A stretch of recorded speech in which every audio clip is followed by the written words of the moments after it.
Мога да ви потвърда категоричното решение на управителния съвет за освобождаването на Радостин Стойчев. Пак ви подчертавам, категорично е решението на управителния съвет в това отношение. Не мога да ви изброя всички аргументи, които бяха изтъкнати от членовете на управителния съвет. Задачата, поставена пред треньора Радостин Стойчев, беше да класира отбора на Олимпийските игри. Задачата не е изпълнена. Това е единственият аргумент и той е напълно достатъчен. Пълна зала, 12 000 души, хората си тръгнаха от тук разочаровани, обидени, заради едни глупави грешки, които са абсолютно недопустими точно за треньор от световна класа. Господин Диков, вие сте журналисти, знаете, че самата пресконференция обявява. Всичко останало, което се говори преди нея, са само това, който чул казал.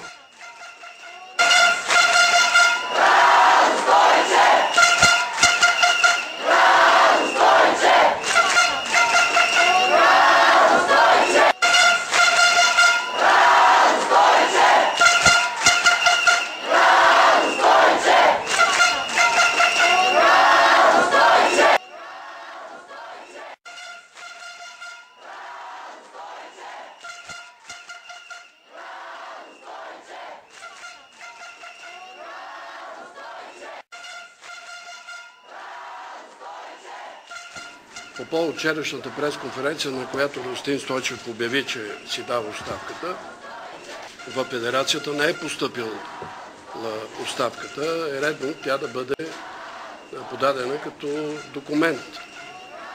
С мотиви, аргументи или без такива. Явно, че ще продължаваме да комуникираме чрез медиите.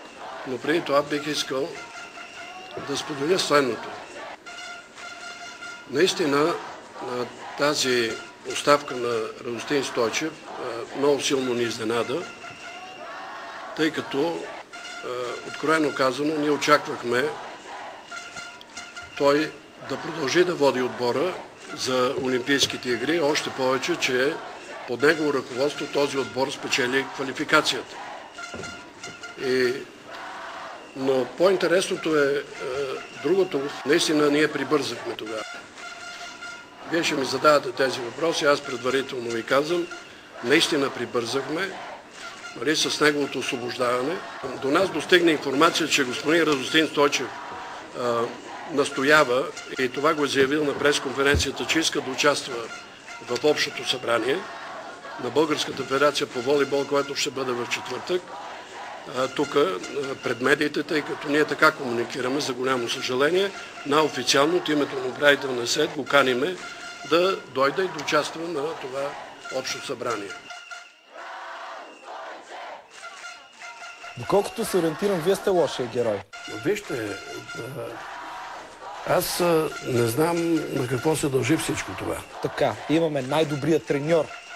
Най-добрият треньор в Европа и в света, защото има 3 европейски и 3 световни титли. Добре.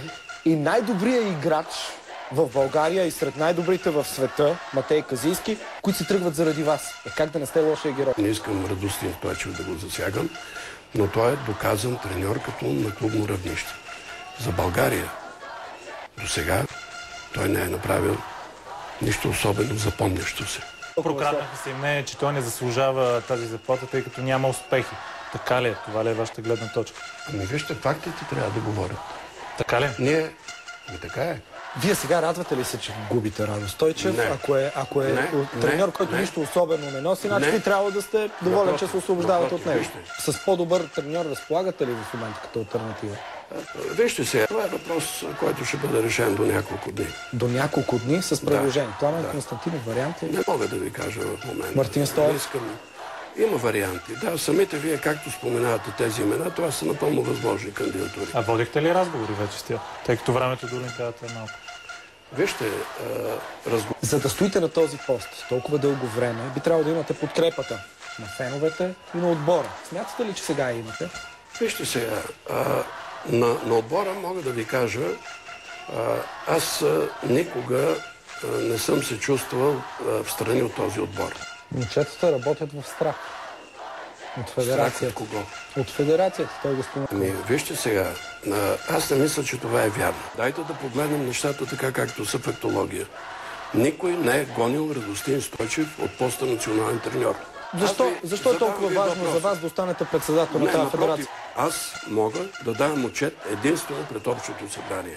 Второто, което е да си дам оставката, единствено пред Общото Ще го направите ли? Не, няма да ви кажа нищо в момента. Утре ще разберете. Елате утре на събранието, нали? И бъдете свидетели на това, което ще стане. Но да подавам по този Махленски, който е на работа при мене. И защото ви иска публиката, господин Лазаров. Видяхте ли плакатите? Лазар оф. Отбора не ви иска, публиката не ви иска. Не, твърде пресилени са ви формулировките, според мене. Нека да видим феновете какво мислят обаче. Инженер Лазаров. Нека да видим феновете какво мислят. Тук не става въпрос кой ще е треньор на отбора в крайна сметка.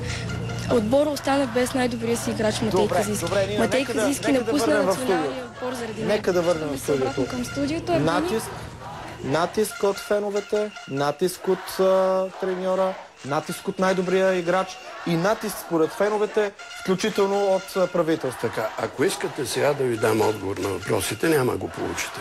Защо? Така, няма да го получите. Аз уважавам всеки един фен, всеки един зрител, който е вътре в залата. Не сте прав, Първо са те негодниците. Кои са негодниците, ако може по-кратичко да обяснете? Нещо може да се каже с 1000 и с 5 думи. Добре, не мога да ви отговоря с 5 думи. Съжалявам. Тъй като това е една много обширна тема. Федерацията беше застанала и беше планирала удар и беше скорила шапка на националния отбор и чакаше за сега ние да си направим един грешен ход. Да загубим един матч, за да може да си изиграе картите и да направи цялата тази рокада треньорска, която беше поставена. Тъй Казийски не може да преглътне това, че целият му труд, който го е вложил до сега, беше заплют и пренебрегнат и федерацията стана отбор на гръб и каза правете както вие знаете. Въобще не ме интересуват тези фенове, които се събират по площадките. Не ви интересува? Феновете не ви интересуват. Сега може ли да говоря сега? Аз ви попитах. Не искам да ти отговоря. Не искам. Не така, не искам да ти отговоря. Вие не е Сашо, и ние благодарим за информацията. Оживее ли българския начина, по който се случват нещата? В момента са се разделени, Радостин Стойчев става ултиматум.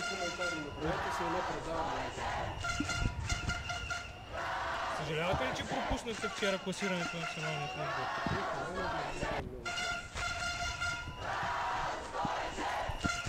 Какъв е резервният вариант, господин Лазаров? Радостин Стойчев подаде оставка.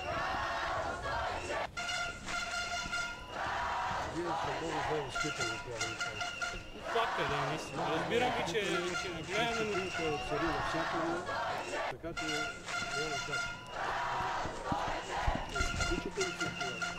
Зле възпитан човек ще обявите ли на хората, феновете на волейбол, които скандираха против вас?